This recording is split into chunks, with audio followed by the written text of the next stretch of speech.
Hello students of class 12, welcome to the online tutorial classes for Vidya Bhavan High Secondary School. This video is for class 12 nutrition and the chapter is that I am going to continue is the metabolism of the food, and this video is part 30. In the previous video we learned about the protein catabolism procedures, only 3 we have learned, and now in this video we will discuss about one more, that is the fourth procedure called the transmethylation.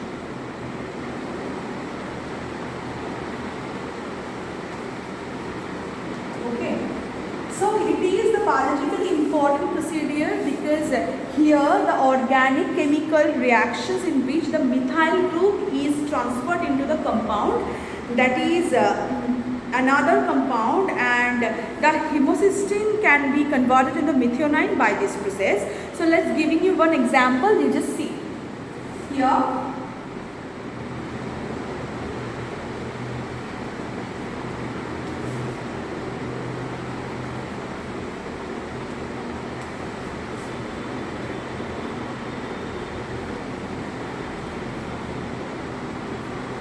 So it is the structure of the homocysteine. Okay. From this is trans-methyl transferase enzyme. Methyl transferase enzyme work on it.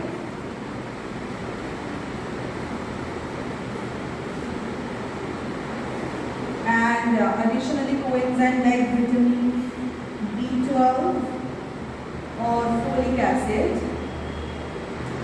What will happen?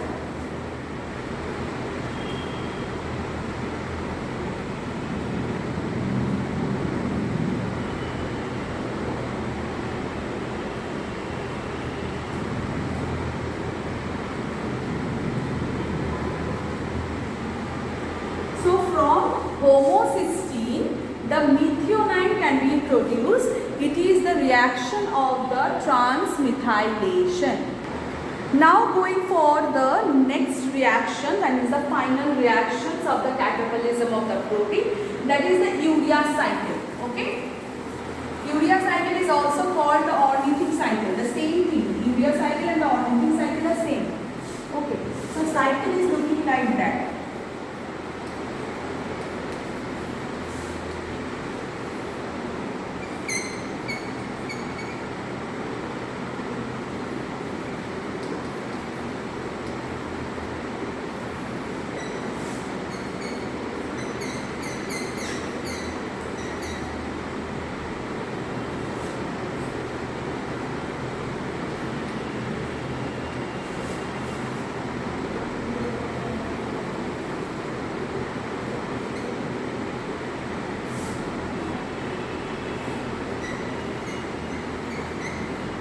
So it is the more or less urea cycle. Okay, it is a very simple cycle, and here in this procedure the urea is produced from the NH3, and NH3, because NH3 is a more toxic compound than the urea. Okay, the NH3 produced during the process of deamination is toxic and can be produce dangerous consequences. Its accumulation takes place, thus in the liver highly toxic NH3 is converted to a relatively harmless compound, that is called urea, and excreted through the urine. So the urea cycle is also known as the Krebs cycle, Henseleit cycle or ornithine cycle, as it is forming after the Krebs cycle. So now it is all about the catabolism of the protein. Now going for the anabolism of the protein. Anabolism means production.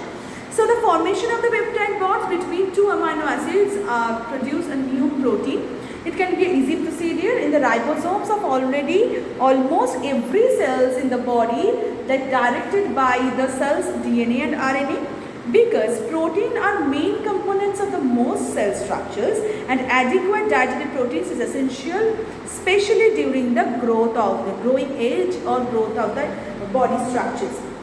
Often in 20 amino acids of the human body, 10 are essential amino acids. They must be present in the diet. The essential amino acid means they must be present in the diet only, then they will give us the nutrients. And the non-essential amino acid means that the amino acid that can be produced in our body, don't have to take it from the other food sources. So these specially there are the examples of these amino acids like essential amino acids are isoleucine, leucine, lysine, methionine, phenylalanine, threonine, tryptophan and valine, and the two synthesized, that is arginine and histidine, that can be inadequate for the children but adequate for the adult people. Okay, so that is all about the protein anabolism. So the next point is the integration of the metabolic pathways. That means how the pathways can be regulated, or how the pathways can be in the same way, can be done in the same way. The integration, how the integration happens. So during absorptive state, the metabolic importance occurs in like oxidations of the ATP, productions, and in the most body cells it's the main function, and the second one is storage of the fuel. So whatever the food that we are consuming, the two types of the functions are having with it. The first one is in producing the energy, but all the food items are not producing the energy because we are actually eating excessively. That much we don't need in our body every day. So the extra amount used to store for the future use and as a fuel molecules. And actually the metabolism during post-absorptive state means that the food that we are consuming within 4 hours, that all get metabolized in our intestine. So there are lacking of the blood sugar in our blood. So whenever this lacking happens, then the signaling comes and then they will start to take the glucose, stored glucose from the cells. Okay.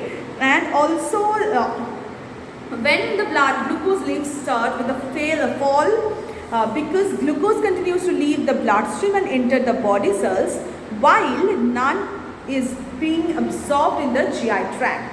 Thus, the main metabolic changes during the post-absorptive state is to maintain the blood glucose level, and the normal blood glucose level is 70 to 110 mg per dl.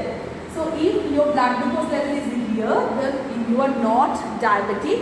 If it is more than that, then it is called the hyperglycemia. And if it is lower than 70, then it will be called the hypoglycemia. And obviously the hypoglycemia is more dangerous than the hyper one. Okay, and the major post-absorptive state reactions include the liver glycogen breakdown, and then the breakdown of the lipid from lipolysis, and the gluconeogenesis, that means the glucose production from the non-carbohydrate units, and the oxidation of the fatty acids also. And there is some short notes in your chapter, that is the lipoprotein. Lipoprotein, actually the protein, conjugated protein with the lipid, that can they forming this lipoprotein structure to go by the blood streams, because the blood is polar but the fat is non-polar, so they can't mix properly. So only it is the way to form a molecule that is called lipoprotein, that can be easily gel up with the bloodstream and easily can move.